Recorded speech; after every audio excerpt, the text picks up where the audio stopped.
imitekerereze. Iyo yamaze kukugira uwo, ntabwo Imana ijya kugira umuntu utari we. Bibaho.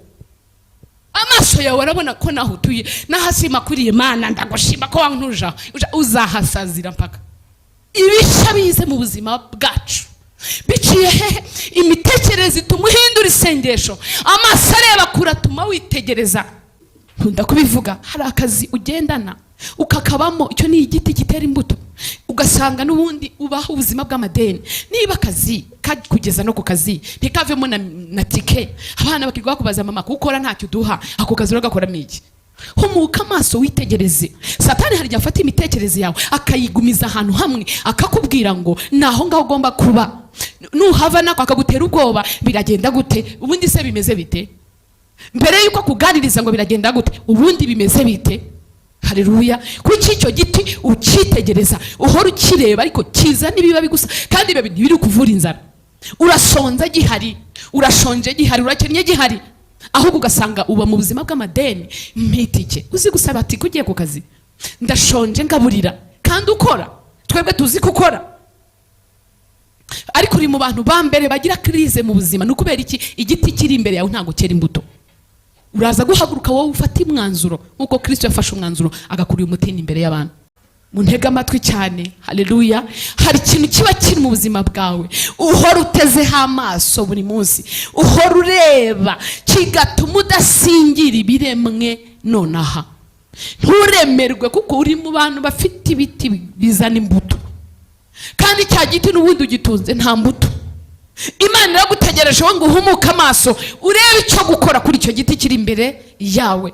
Kubera iki utinze amaso yawe arimo areba bishaje bitakuzanira imbuto? Ngo igitondo kimwe arahaguruka n'ishyaka ryinshi aravuma. Ntago ari icyemezo gifata abanyantegenke, ni icyemezo gifata abantu biyemeje, bahinduye imitekerereze, bafite amaso areba kure cyane. Arakivuma, avuma akazi, arangije arasezera akavaho nta kibazo agafiteho. Aravuga ngo Mana, singiye kujya ndya ubusa, simbona n'umwanya wo gusenga, ngo nirirwa mu kazi katangaburira, katuma nsonza, gatuma nambara ubusa, ntagaragara nk'umuntu ufite akazi. Aravuma. Birashoboka ko iri jambo rishobora kuba ari iry'umwe uri hano.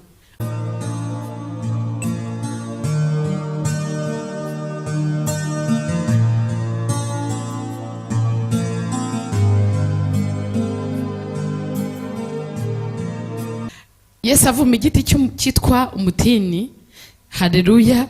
Bukeye bwaho mu gitondo bamaze kuva i Betaniya, arasonza, areba kure abona umutini uriho ibibabi, arawegera ngo ahari yawubonaho imbuto. Nyamara ugezeho ntiyagira icyo abona keretse ibibabi, kuko kitari igihe cyo kwera ku mutini. Haleluya. Arawubwira ati umuntu ntakarye ku mbuto zawe iteka ryose.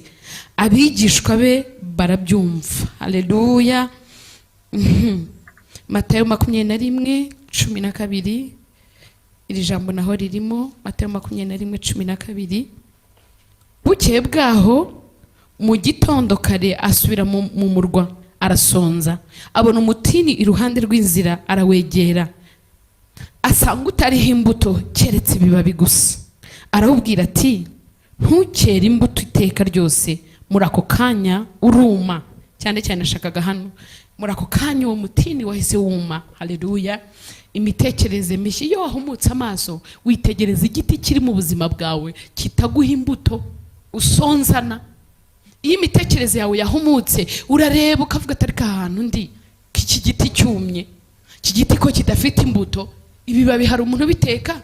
Kereka bimwe batubwiraga kuwa gatatu, wa muntu avuga ngo ibibabi by'ibishyimbo babiteka by'umushogoro, ariko ibibabi by'umutini urabisonzana, nta mbuto zirimo. Ibibabi by'umutini urabisonzanye. Haleluya.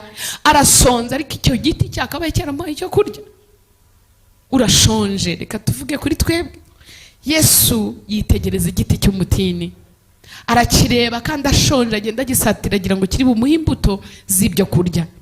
Akitegereje abona nta mbuto ziri kuri icyo giti. Muraza kuntega amatwi cyane mukabimana n'abashoboze kwigisha hano hantu kugira ngo nyirabyo yumve. Iri jambo ryambanye rinini cyane kuva nijoro ndimo kuritegura. yitegereje igiti cy'umutini agenda agisatira. We yarazi ko kiriya giti agiye kugikuraho imbuto kugira ngo zibashe gukiza ya nzara yari iri muri we. Ariko akigezeho asanga nta mbuto zera kuri icyo giti, agisangaho ibibabi byonyine. Yesu ashimwe. Arangije arakireba aravuga ngo nkawe umaze iki niba uri hano nkasonza uhari? Niki gitumye uriho? Umujinya cyangwa se ishyaka? Agira ishyaka arakivuma. Ntukabeho tugusonzana, ntukabeho utera imbuto. Umaze iki wundi? Haleluya. Yesu amaze kureba ko igiti cy'umutini nta mumaro, igisubizo kuri we yaritegereje abona n'ubundi ntacyo kimaze, kiri aho tu. Hari ibintu biba biri aho tu, hari igiti kiba kiri aho tu, hari akazi kaba kari aho tu, ariko ukagasonzana. Hari ikintu uba ufite, hari igiti kiri iwawe, hari igiti kiba mu buzima bwawe, hari igiti ufite ariko kizana ibibabi gusa, ntikijya kizana kwaguka, ntikizana ibishya, nticyera imbuto. Icyo giti rero kuba gihari uragisonzanya, kirashaje. Itegereza ibiti biri mu buzima bwawe bishaje bitajya byera imbuto. Hari ibintu bibiri, Imana irakivanaho cyangwa se kiravugururwa kizana imbuto. Amazi araza akivweho, ya mazi yo muri 43:19, nzatembesha imigezi y'amazi mu butayu. Amazi araza kuri cya giti cyongere kizana imbuto, cyangwa se kigireyo kive mu nzira, umenye ngo nta giti gihari. Hanyuma usonze uzi ko igiti kitari mu buzima bwawe.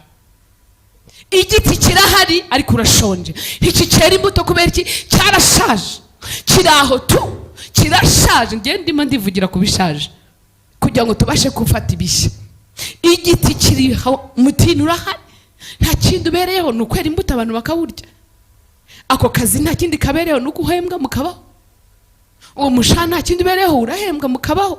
Ariko se niba usonzanye, itegereze mwene data, igiti Yesu yakibonye ari kure cyane, aza agisatira cyegera.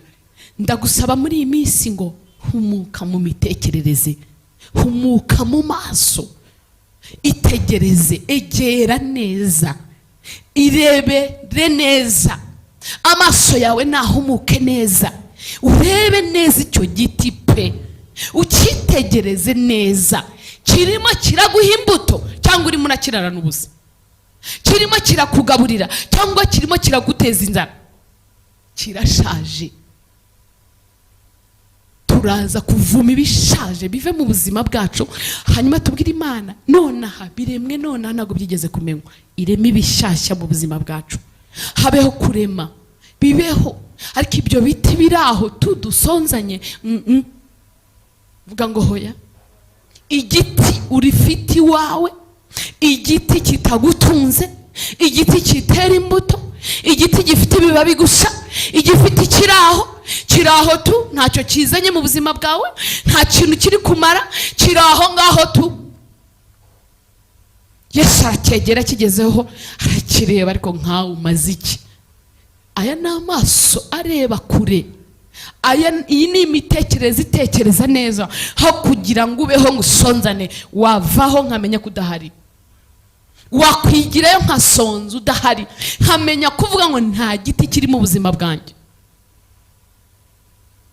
Nkunda kubivuga, hari akazi ugendana ukakabamo, icyo ni igiti gitera imbuto. Ugasanga n'ubundi ubaho ubuzima bw'amadeni. Niba akazi kugeza no ku kazi ntikavemo na tike, abana bakirwa kubaza mama kukora ntacyo duha, ako kazi uragakoramo iki? Humuka amaso witegereze. Satani hari igihe afata imitekerereze yawe akayigumiza ahantu hamwe, akakubwira ngo naho ngaho ugomba kuba. Nuhava nako akagutera ubwoba, biragenda gute? Ubundi se bimeze bite? Mbere yuko kuganiriza ngo biragenda gute, ubundi bimeze bite? Haleluya. Kuki icyo giti ukitegereza, uhora ukireba, ariko kizana ibibabi gusa, kandi ibyo bintu biri kuvura inzara. Urasonza gihari, urashonje gihari, urakennye gihari, ahubwo ugasanga uba mu buzima bw'amadeni. Mpitike uzi gusaba ati kugiye ku kazi, ndashonje ngaburira, kandi ukora. Twebwe tuzi ko ukora.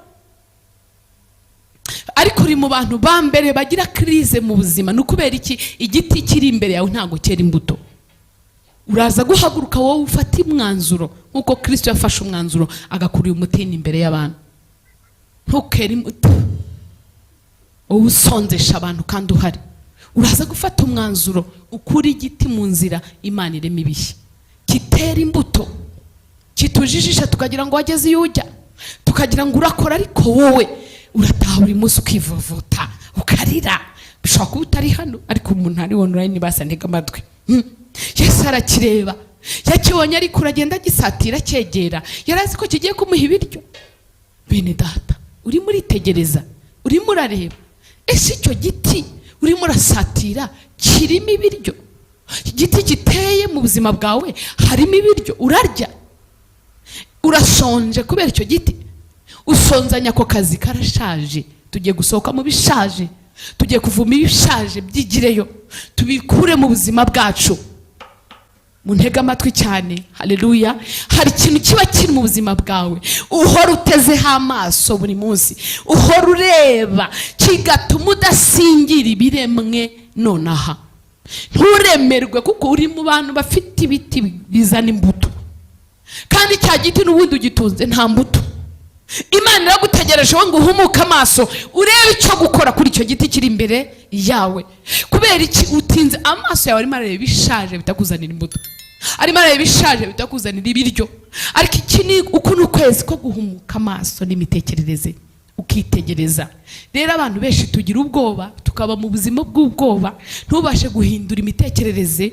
Ngewe nzi umwana w'umukobwa yarasengaga agasanga kazabamo karamuhemba kakamubesha, akishyura credit, nta buzima ariho, ntacyo yinjiza, nta hantu agera, na credit nayo ntiyayishyuraga neza nkuko bikwiriye, ubuzima bwe buhora mu madeni. Kandi yagiraga ate? Yarasengaga, yitegereza icyo giti, areba ko kaza, asanga ni ibibabi byonyine arimo arasarura kuri ako kazi, nta kintu acyura.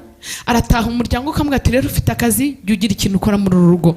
Igitondo kimwe arahaguruka n'ishyaka ryinshi aravuma.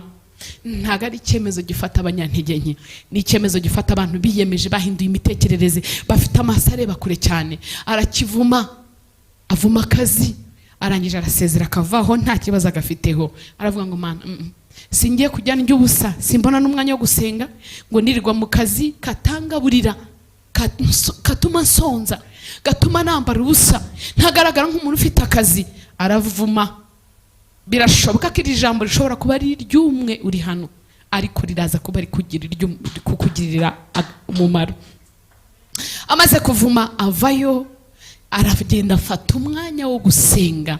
Nyuma y'igihe runaka Imana yamukubiye inshuro enye, ndibaza ni inshuro enye, bigeretseho no guhabwa imodoka y'akazi. Kubera iki? Iyo uvumye igiti Imana imeze ikindi, kandi igiti kigiye kumera none ni igiti gifite imbuto, ntago ari cya kindi usonzana kimwe witegereza buri munsi ukajya uhora ukuraho amababi. Niba kera amababi gusa kandi amababi akaba atagutunga, ugasonzana ayo mababi, acane nabyo.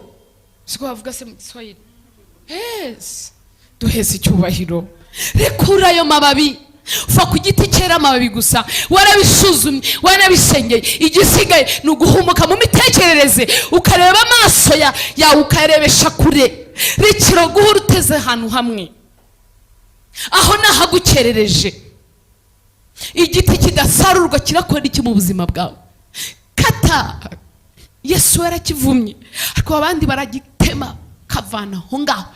Kubera iki? Igiti cyararumbye, ntikizana imbuto. Kuraho biti birumba, n'ubundi tujya tubirandura no mu majaride yo mu ngo zacu.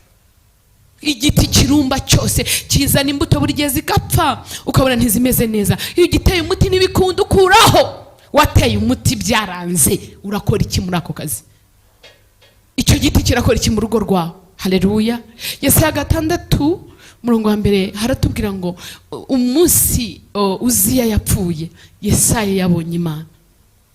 Hari igiti kiba gihari kikabroka ibindi biti byera imbuto.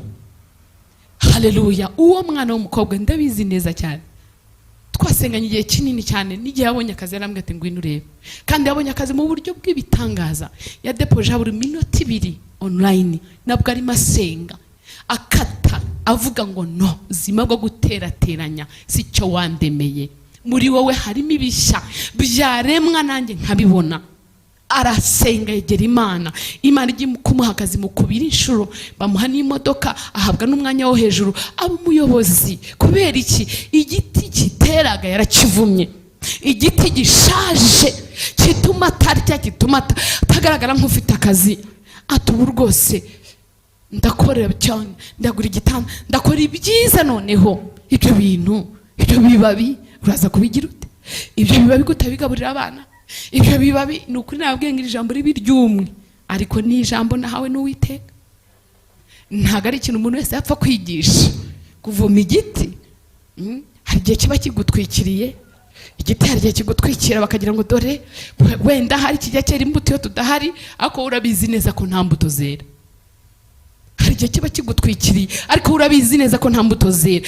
Uraza gusaza utunzwe n'amababi, imbuto ntazo. Nudahaguruka ngo ugire imitekerezo mishya, ukuri igiti kitera imbuto mu buzima bwawe. Igiti kitera imbuto mu buzima bwawe. Kura mu nzira, ikizayo, kugira ngo Imana imeze ibiti bizana imbuto zibasha kubatunga, mukarya, mugaha n'abandi, ugasoroma ugashyira n'abandi. Njye burambayeho natanga napfa, ndiye nyine ntafite uwo ngaburira nababara. Ariko nyine iyo uri mu giti kizana ibibabi, nawe nturya, nawe ntuhaga, ibibabi se byaguhaza. Duheze icyubahiro. Haleluya. Ndashaka mu buzima bwawe, gira gutya, imitekerereze yawe, amaso yawe ahumuke mwene data. Va mu bishaje, sohoka mu buzima bushaje, sohoka mu mitekerereze mishya ishaje, injira mu bishya. Reba koko ese Imana yawe irashoboye. Iyamejeje icyo giti iyo yameza n'ikindi. Icyo ngicyo kitagira imbuto yameza n'ikindi. Yameza igifite imbuto. Noneho icyo ngicyo nta mababi, icyo cyarashaje, ntabwo kikizana imbuto. Ariko Imana ifite ibishya yaduteguriye muri kuno kwezi kwa karindwi. Ariko ntabwo ibishya biri buze mu mitekerereze ishaje, ntabwo ibishya biza mu maso ahumye. Imitekerereze ishaje irakomeza ikwereka ko igiti gifite amababi nta kibazo. Se ndagitema bigende gute? Ndagikuraho se bigende gute? Abantu se baravuga ngo iki mitekerereze ishaje, ibikubwira ngo abantu baravuga ngo iki, abantu barakunegura, abantu baraguseka, abantu baravuga yuko nta kigenda cyawe, abantu bavuga ko uri umugore w'ikirumbo. Ntago buri imitekerereze ishaje kundi kuganiriza, ugahora muri ubwo buzima budahinduka, kandi waramenye Imana usenga iminsi 70 muri mu mitekerereze ishaje. Haleluya. Ntago ndabona umuntu wakuyeho igiti gishaje ng'Imana inanirwe kumeza igishyashya, ntago ndamubona. Abo bantu biyemeza gutyo bakashaka mu maso h'Uwiteka, ntago ishobora kugukoza isoni. Ni ukuri dore ndakimanitse, ntigikoza isoni, ahubwo wowe igusekera mu kudahumuka amaso ngo urebe neza, witegereze. Yesu yarakegera kireba neza, ariko nkawe ubayeho kubera iki? Mateyo 21 niho ibivuga neza. Ntukere imbuto kundi, ako kanya gita kiruma. Hari ibintu ugomba kuvuma bikuma, hakazuka ibishyashya, hakamera ibishya, ubuzima bushya bukagaragara, bikamenyekana, nawe ukaduha ubuhamya ko hari igiti cyashaje wavumye kikavaho, Imana ukayishaka mu maso hayo, ukashaka ikameza igishya. Nikoye Imana twamenye ni ibishaje. Imana twamenye niyo kuba mu biti by'ibibabi. Ariko ubwo nibwo buzima twavukiyemo, ariko twarabucitse twinjiye mu buzima bushya bwo kwakira Kristo n'umwami n'umukiza. Tubabashya muri Kristo Yesu. Gendana n'ibishya rero, gendana n'ibigezweho bya Kristo, gendana nabyo. Kristo kuki yakivumye nese yazi ko abantu bazagikenera? Kuki yavuze ngo ntukere imbuto ngo abantu bakurye? Urashaje, genda vaho riyo, urashaje. Wowe utuma abantu basonza, igirayo wasonzesheje abantu. Wowe kuki utahaguruka ukafata umwanzuro ukavuga ati ndagusonzanye n'abana bandi, vaho mu izina rya Yesu. Reka turebe abantu bari kunyumva n'abari online muri kumva. Kuki ubayeho ubuzima bw'ibibabi?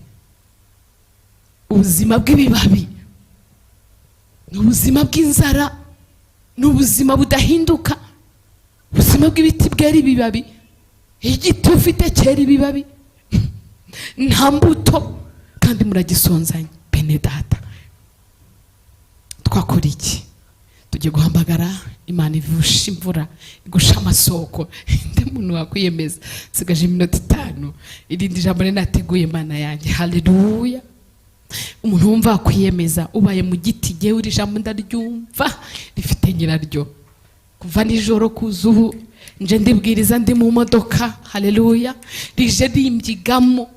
Hari umuntu uri hano ugomba kwiyemeza akava mu buzima bwo gutungwa n'ibibabi, akitegereza akareba igiti kiri mu buzima bwe cyera ibibabi kitagira imbuto. Niba koko ubwo atari ubuzima bushaje atinzemo, akimuka akava muri ubwo buzima akinjira mu buzima bushyashya. Haleluya.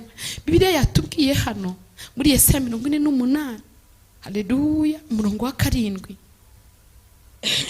biremwe none hasi bya kera kugeza uyu munsi ntitwigeze kubibyumva, kugira ngo utavuga uti nari mbizi. Ntabwo Imana izarema igishya ku buzima bwacu ukitegereza igiti kiriho ibibabi, utarahindura imitekerereze. Iyo uvumye ibyo bintu bitagutunga, bitaguha, biguteza inzara, Imana irema ibishya. Birashoboka ko byakugora gutera intambwe yo kuvuma ngo ugikureho burundu cyume, ariko basi mu mitekerereze yawe imuka. Haleluya. Basi mu mitekerereze yawe. Njyewe yashaka ikintu ndagiharanire y'intebe zishaje nziraza hanze nkaransengana nazo. Nkavuga wasohotse muri urugo pe, nkayibona mu gihe gito koko zaragiye. No, nkavuga oya, hari ibintu maze we, nkahumuka amaso nkavuga ko nk'ibi bibati. Uzi ko uyu udahumutse amaso usanga uryamye mu mashuka imyaka 15, none ukagera hano umva ukuguru nijoro urahindukiye ujoye mu kuguru, kandi uzi ko ari ibintu bizima uryamye. Ibyo ni ibiti bizana ibibabi, birashaje tubituyemo. Iyo utarimura ibishaje ngo bisohore hanze, ubana n'ibiti bishaje imyaka yose, ukagendera mu buzima bushaje. Reka nkwereke impamvu ndi kukubwira gutyo. Njyewe iyo nagize imitekerereze mishya njya kubona nkabona birakunze. Imitekerereze mishya, imitekerereze mishya, ntabwo uzagera ku kintu cyiza cyera imbuto nziza kikugaburira neza hano bikigoye, hano bikiri hasi, ugifite imitekerereze mishya ishaje. Nako uzaba mu bishaje, uzatunga ibiti bifite byera ibibabi gusa, kandi wumve nyine nta kundi, urumve niko Imana yabyemeye. Tujye tureka kuyibeshyera, ni twebwe twibeshejeho muri ubwo buzima bushaje. Tujye tureka kuyibeshyera, ni twe twibeshejeho ubuzima bushaje. Ntababeshye, iwacu mu rugo habaga imodoka ya Benz. Ni ukuri pe, nimba ari imodoka yateje imbere igaraje ni iriya Benz, ako nanayitwara nkavuga no, iyi ni imodoka, ni ikiporoporo, ni iki. Rimwe njya kuvuga ubutumwa ahantu i Nyamata, tuje tuca ahantu hatari amatara. Yego komana ncanye itara, nari kumwe n'umukozi w'Imana umwe dusengana ahantu. Nkabwa rero koresha uko ushoboye, ukoreshe phone. No tukaya dusengera Mana waduha inzira, aho kugira ngo usengere inshyamba ndimo ndasengera amatara y'iyo modoka, no kugira ngo ibe nzima ngende nkakakakaka kugira ngeze mu rugo. Ngeze mu rugo ndavuga ko nk'iki ni igiki ntunze mu rugo rwanjye. Amaguru kagera ukajya gushyira mu maguru yakumuriro kubera kugenda uri ngo muri ntuze. Marara yise nyibutse kubera wowe biziranye yose mbibabwiye. Sera buriya yabyumvise. Igitondo kimwe ijoro rimwe ndavuga wa modoka urava hawe, ndaguhaze. Rimwe umugabo ajyana mu igaraje, ndavuga nti mbabarira uyibitseyo, ndashaka ko ndayinaniwe. Nukuri kw'Imana hindura imitekerereze bizahinduka. Niba koko wizeye ko Imana nta kinanira, ibishaje bibroke ibishyashya mu buzima bwacu.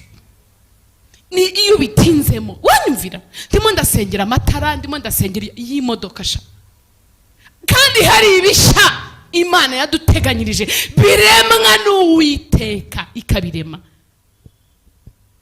Yesu ashi umunsi umwe maze kuba mu nzu y'ubukode narahagurutse nkajya nirwa nsura inzu mu mujyi wa Kigali, ariko nazisura ijwi ry'Imana rika nijoro nkagira iyerekwa nkabona ntazagura ahubwo nziyubakira, kandi ahantu nzubaka nkabona umugabo mfashe ukuboko dufite ferabeto tujya kuhubaka, tugatambika tukamanuka. Niko hameze kuko uratambika ukamanuka, kandi nta bintu by'ibinogonogo ngo ugende ukataka. No ahantu nyine mbe naho, kandi naho nyine mu minsi mike ndahimuka, ni njye uhitinje. Duhese icyubahiro nkafata umwanya nkirwa nsura ibibanza bya Kigali mpanura ko ngomba kubaka. Iyi mitekerereze niza kwimura, kandi satani aza akabigutuzamo akakwereka. Si satani, inkomoko yonyine irahagije kugutuza aho hantu, aho uva honyine harahagije kugutuza aho hantu. Imitekerereze yaho wavuye birahagije kuhora ubona igiti imbere yawe kiza n'ibibabi. Ibyo ni ibintu ibibabi bidashobora kubatunga. Ninde muntu wateze ibibabi uretse imishogoro? Nayo koko ni ibintu byo kurya koko, kubirya kabiri ukarara impande ya toilette hafi aho ngaho hariya nyine, hamwe udatuma undi ukararayo. Kuba yiheruka burya sinshobora kwiteza ibintu nk'ibyo, naburara fazari, ariko ni myiza kubayibona. Nkanjye se ubwo nta hantu twahora ari ibintu navuyemo. Oya mva ni wowe kwimuka. Nari mfite umwuka wo kutagenda mu ndege, kambabwira ntuye ahantu zica saa 7 z'ijoro zihata mpanura, umva nzakugendamo buzima bwo kugenda mu no, ariko mwuka byaramo Yesu arakora imitekerereze. None se umwuka byaramwe ubwo wowe urumva bizagenda gute nukomeza gutera kuguma mu miliyo mitekerereze? Itekereze y'ibiti bishaje tubitera imbuto, indege ziragusakura zikakugendera, ukajya urureba ku kibuga ngo turahaca, wareba imodoka dore indege uko imeriye baba, reka ndeba amaguru yayo amapine imeze gudese koko imeze nk'agakoko, ugasanga uri gushushanyo wayigenzemo wowe. Ahanura, haleluya, biri hano biri mu kureba gusoka mu bishaje, biri hano. Rehoboti, duhaguruke tugire imitekerereze mishyashya itwimure. Yesu arebye ikibabi, ibibabi n'inzara mfite biramarira ijya ntukera imbuto ukundi ngo abantu bakurye. Ntacyo umaze kuburiho, n'ubundi turashonje. Ntacyo bimaze, n'ubundi murashonje. Hindura imitekerereze, reba. Ndaza kwimuka hariya mu minsi mike yo gupakira, nkafata akavarize saa 8 z'ijoro ke ndagiye mu ndege. Ubwo nagiye kandi nambaye nk'umuntu ugiye n'akavarize tumwe nyine dufite amapine, nkagenda ndakwica wa mwuka we umbashejeho ubuzima bushaje budahinduka, nta gishya nta kizima nta. Itegereze, subiza amaso inyuma mu bishaje by'iwanyu naho bakomoka. Urabona wemerewe kugenda n'indege, urabona wemerewe gukora ahantu baguhema, urabona wemerewe ibishya. Ni wowe ugomba kubyiha biciye mu mitekerereze n'uriwe, n'ugomba kumva, ugomba kubaho. Genda mu muhanda uri doctor, genda nubwo wambaye ibishwambagara, genda wambaye costume na karuvati mu mitekerereze. Hagira umuntu ugusuzugura, ndakurahiye nta muntu wapfa kuzuzugura. Ahereye heze imitekerereze yagirimo kubahwa. Ngewe gutese wahera heze ndakurira nkavuga kuyukweri ubazi wondiwe mu mitekerereze. Aranyitiranyije we mu mitekerereze, ndakurira nkavuga yo ndakubabariye. Igo we yumenye imitekerereze yanjye ubunyubashye. Imitekerereze uyo yamaze kukugira uwo ntago Imana igi kugira umuntu utari we. Bibaho amaso yawe arabona ko naho utuye nahasima kuri Imana, ndagushima ko wantuja uzahasazira mpaka. Ibishya bize mu buzima bwacu biciye hehe? Imitekerereze ituma uhindura isengesho, amaso areba kuratuma witegereza. Hari umukozi w'Imana nzi atuye muri Vision City, twarasenganye azi gushaka amaso witeka, akwiye koko kuhakura, ajya gusura abantu bo muri Vision City. None hageze yakajya azenguruka, aravuga ati reka nsimbire hanze gato. Yanzu yaba Vision City arayizenguruka, nzaguturamo nzakubamo. Ubayibamo ngira ngo nta na credit afite. Nzakubamo ntago uzahajya utahazi. Hano ibishya nitwe tugomba ikabihamagara. Hari uburyo Imana ijya ibirema ariko ikoresheje wowe. Bene data turi abaremyi, ururimi rurimo imitekerereze mizima rurarema, ariko wowe wigize inzige, turi inzige. Ururimi rwa Karebu rwararemye, muzamuke nona, muze tutamuke tubahindure, tube mu gihugu cy'Ikana gifite amata n'ubuki, gitembamo imigezi myiza, kirimo imbuto z'icyemeza. Tunaniwe ubuzima bw'ubutayu, yewe mwami wanyu uzabuturamo nutagira imitekerereze. Nta kindi Karebu yari afite imitekerereze, n'amaso areba kure, akareba babaga babanaci banini, akavuga ngo nubwo ari banini nta kintu bavuze mu maso yanjye, kandi Imana iri kumwe nanjye nyishimiye, tuzabaruma nk'imitsima. Imitekerereze ikwereka umuntu munini imbere yawe ntacyo yakugira, ariko imitekerereze ipfuye ishaje ikwereka reka shwi kujya wigiraho gasuna, buri munsi uhora uhunga, ubuzima bwawe buba inyuma y'abandi. Jya imbere mwene data, tera intambwe. Yesu atera intambwe yegera umutini ngo arawitegereza, ni ukuri pe, asanga nta kintu ufite, asanga n'ibibabi. Ubayeho ukora iki? Yo, saa munani zarenze kandi nduvaka amagambo akiri menshi. Yesu aje kandi ubu ndi mu bintu byo kwihana amasaha. Ye data we, muhaguruke dusengere imitekerereze, tuvome ibishaje, dukoreshe nk'iminota 2 mu mbabarire. n'Imana imbabarire kurenza, n'abari online ni mu mbabarire gukererwa. Yesu ashimwe cyane. Hindura imitekerereze, hindura imitekerereze. Nabonye Imana ihindura igendanye natwe, nabonye Imana kwinjiza mu bishya igendanye natwe. Yego, Yesu ashimwe. Ndimo ndaribata, ndimo ndakubita yabavuye buri gihe, mushyirira myitero hafi, dukubita ibi bicaniro bitubuza. Hama twicara amaviza, ujye ucana Amerika, ucane Canada, visa tuzicarane. Igihe ushatse gucaho genda isi. Bibiliya iravuga ngo munsabe nzabaha amahanga abo mwandu wanyu. Ariko nukuri pe akazitira, uzi hehe mu Rwanda haheheze? Wagize Imana ugera i Kigali ati amen nagezeyo. Rigura amafoto y'abandi bambara dukabutura bakajya ku mazi, ubuzima bukaba bushya, n'imitekerereze irahinduka. Hari ahantu ujye ukongera kuvugururwa. Nyiri Mana yo mu ijuru we, menya ko hari ahantu sohoka muri ubwo buzima ugenda uvugurura imitekerereze. Sohoka aho hantu watsikamiwe, jya ahandi uvugurura imitekerereze. Ntago hano uzahagukira, ntuzahabonera. No gira utya, ayiwe ko numva nyigisha ndabibitsera, ako na Yesu yagiye atabirangije. Nanjye mbigabanye n'ejo n'umunsi ndahari pe. Cyumweru gitaha nzavuga we kuva kuwa mbere kugera kuwa gatanu, naranshabaye kuwa gatanu banza nzayigisha, nubwo biba bitanyoroheye na veye. Nuko cyumweru dusenge, tugarure imitekerereze, dutere intambwe, twinjire mu bishya. Nibo bihaze uwanga ubuzima bupfuye biterwa ariko naho wavukiye. Njye aho navukiye ngomba kwiruka cyane, nkahunga sishaka no kuhareba. Data nyiri cyubahiro ukora hano, turagushimiye nyakubahwa Imana nyinga kubw'iki gicaniro cyaya manywa n'iri jambo. Ubuzima bwacu budindijwe n'imitekerereze ishaje. Vuga ngo ubuzima bwanjye budindijwe n'imitekerereze ishaje. Aho ndi hadindijwe n'imitekerereze ishaje. Ibyo mbayemo bidindijwe n'imitekerereze ishaje.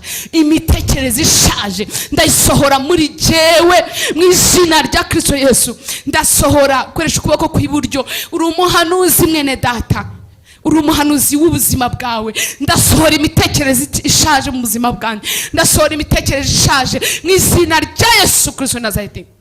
Ndasohora imitekerereze ishaje, imitekerereze ishaje imbeshejeho ubuzima bushaje, ntuye mu bishaje. Imitekerereze ishaje ntabwo igibona ibiti bishaje, murambona ibiti gusa nkumva nibyo nubwo buzima. Ibibabi nibyo bintu. Imitekerereze ishaje ireba ibibabi, hirya yitegereza ko ibiti bitagira imbuto. Urakoze Mana ko nkuye mu mitekerereze ishaje. Icyubahiro nishimwe n'ibya mu izina rya Yesu. Haleluya. Gira gutyo uwampa nkabibateramo ye atawe. Gira gutyo ubusinza ambasade aho ziba ntazo nzi, nukuri ntago mpazi, ariko ndaje ntige kujya ngenda mpanure. Nti wowe ambasade ya Amerika ugomba kumpa visa, ambasade ya Canada ibaho yakanadibaho mujye mumbwira niko bimeze. Dutunzwe n'imitekerereze mishya, ntunzwe no kwizera simba mpazi nduwuheze. Ni imitekerereze mishya niyimbeshejeho. Pastor Sera ntago yoroshye nduwuheze. Dore ntunzwe n'imitekerereze mishya, mbeshwaho no kwizera ntababeshye nduwuheze. Mbeshwaho no kwizera kugira ngo ambasade ya Amerika buriya nzi n'umuryango, ariko ndaje njye guhanura gira utya. Ndashaka ko rero dusenga icyo giti cyera ibibabi, imitekerereze mishya kwere ntubona imbuto. Ntago amasasho kukwereka ko ushobora kuba mu buzima bufite igiti gifite imbuto. Ureba ibibabi ukabona nibyo ni kuwiteka yabishimye. No, yaravuze ngo ni mu ubwenge nziyigirirayo. Mbeshwaho no kwizera Yesu. Nkareba umwenda nkavuga ati pushi uransaziraho toka. Nkareba amashuka arashatse yababa we ubu maze igihe nta soni nkahanura nkavuga genda.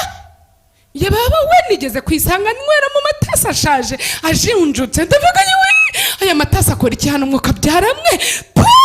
Nkakura mu nzira nkabona ibishya biraje. Nuko abantu b'Imana tubayeho. Senga rero vuma ibishaje, bivume byigireyo. Imana irema ibishya biremwe nonaha ntago mwigeze kubimenya, kugira ngo mutazavuga ngo hoya Imana nibireme nawe uzayishime. Senga dusoze. Data nyiri cyubahiro witeka Imana ishobora byose, ndi imbere y'amaso yawe papa. Ndavuma ubuzima bushaje. Vuma akanwa kawe karimo ubuhanuzi. Vuma icyo giti kizana ibibabi mu buzima bwawe. Vuma icyo kintu, icyo giti gitinze mu buzima bwawe. Aho kiri hakabaye hamera ikizana imbuto, ariko cyarahuzuye. Kivume. Ndakuvuma wa giti we, wera ibibabi gusa utagira imbuto. Wa giti we kinsonzesha. Wa giti we kintera inzara. Ndakuvuma turahita turema ibishya. Dusaba Uwiteka duha ibishya, rema ibishya. Vuma ibyo biti bishaje, ibiti bishaje bitera imbuto. Bive mu buzima bwacu. Vuma ibyo biti byera imbuto byera ibibabi gusa bitajya bizana imbuto. Turakuvumye wa giti we kiri muri Rehoboti kitagira imbuto, cyera ibibabi gusa. Ibishaje turabyana. Biti bishaje ndabivumye mu rugo rwanjye. Wa giti we gishaje ndakuvumye mu izina rya Yesu. Nkeneye ibishya mu buzima bwanjye, ibishya bize mu buzima bwanjye, ibishya bize mu buzima bwanjye mu izina rya Yesu. Rema ibishya, rema. Ni warangije kuvuma amasaha yatujyanye. Rema ibishya mu buzima bwawe. Rema, bwira Imana iguha ibishya. Dore ngiye gukora ikintu gishya, ubwo kigiye kwaduka ntimuzakimenya. Nzatembesha inzira mu butayu. Nzaca inzira mu butayu, ntembesha imigezi y'Uwiteka nize muri icyo kidaturwa. Aho utabonaga inzira, Imana ica inzira. Aho utabonaga amazi, Imana ihagwisha imvura. Senga. Imana irema ibishya mu buzima bwawe. Imana irema ibishya mu buzima bwawe. Imitekerereze mishya isohoke, umutima ushaje wigireyo. Tubashe kwakira ibishya. Mana nyiri cyubahiro, turiteguye muri uku kwezi kwa karindwi ko hari ikintu gishya warema mu buzima bwacu. Ibiti bishaje bikavaho, hakazamuka ibiti bishyashya. Ibiti byera imbuto zituma turya, imbuto zitumara inzara, imbuto zitumara amadeni, imbuto zitumara ubukene. Ibiti byera imbuto zituvanaho ubukene. Urakoze Imana kubikoze. Icyubahiro nishimwe ni byawe mu izina rya Yesu. Komera Yesu amashyi. Imana ibaho umugisha. Turashoje. Imitekerereze yawe kwinjize mu bishyashya tubirimo paka kugera mu kwa karindwi. Turaza guhumuka amaso kugira ngo twitegereze, turebe aho turi kwerekeza, aho umwuka w'Imana agomba kukwerekeza. Imana kandi iguteremo n'iryo shyaka, iguteremo n'ukugawa. Imana ibaho umugisha. Murakoze cyane. Na hejo muri Ranshawa na Zoom ya saa 11. Imana ibaho umugisha. Wowe wafashe umwanya wawe ukareba ubutumwa ukaba ubugejeje ku musozo, turagushimiye. Niba utarakora sabone cyangwa subscribe, bikore kugira ngo ujye ubona ubutumwa bushyashya. wibuke gukanda ku kazogera kugira ngo ujye uhabwa notification za video nshyashya. Ufite igitekerezo, ufite icyifuzo cy'uko twavugurura uyu murimo, twandikire hasi muri commentaire, urabudufashije. Ubu butumwa bwohereza bagenzi bawe kugira ngo nabo bahabwe umugisha. Urabudufashije kwamamaza ubu bwami. Uhabwe umugisha.